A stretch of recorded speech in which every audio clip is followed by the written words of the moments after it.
ஏர் try clay வச்சு எப்படி அழகான ரியலிஸ்டிக்கான ரம்புட்டான் பண்ணலான்னு பார்க்கலாமா? என்ன கலர் கிளேனாலும் பரவாயில்ல, ஏதாவது ஒரு கலரை எடுத்து நம்ம ஓவல் ஷேப்புக்கு எடுக்கணும். நான் இன்றைக்கி ப்ரௌனும் ரெட் கலர் மிக்ஸ் பண்ணி ஓவல் ஷேப்புக்கு ரவுண்டாக உருட்டி இந்த மாதிரி காய வச்சு எடுத்துகிட்டு, மெயின் விஷயம் என்னென்னா நம்ம க்ளூ கன்னு தான். க்ளூ கன்னை கரண்ட்லேருந்து சூடானதுக்கப்புறம் எடுத்துகிட்டு இந்த மாதிரி இழுத்து வச்சுட்டு கொஞ்சம் காஞ்சதான் நம்ம கட் பண்ணி விடணும். ஒரு 2 செகண்ட்ஸ் தான் ஆகும். இந்த மாதிரி பக்கத்தில் வைக்கணும். இன்னொன்றில் டச் ஆகாமையும் பார்த்துக்கணும்.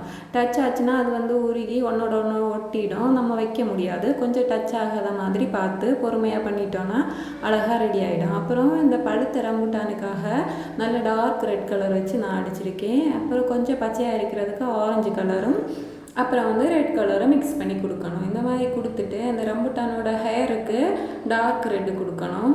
அப்புறம் இந்த ஹேரோட டிப்பில் ஒரு க்ரீன் கலர் இருக்கும், அதுக்கு க்ரீனும் எல்லோ கலரை மிக்ஸ் பண்ணி நான் அந்த டிப்பில் கலர் பண்ணியிருக்கேன். ஹேர் டிப்பில் க்ரீன் கலர் கொடுக்கும்போது இன்னுமே இது நல்லா ரியலிஸ்டிக்காக தெரியும். அதுக்கப்புறம் இனி நம்ம ஒரு பாதி பழத்துக்காக நான் ரெடி பண்ணும்போதே பாதியாக செஞ்சு வச்சுருந்தேன். அது காஞ்சதுக்கப்புறம் இந்த மாதிரி உடஞ்ச பாக்கத்துக்காக ஒரு ஸ்கின் கலர் சைடில் கொடுத்துட்டு நடுவில் ஒயிட் கலர் அடித்து வச்சுருக்கேன்.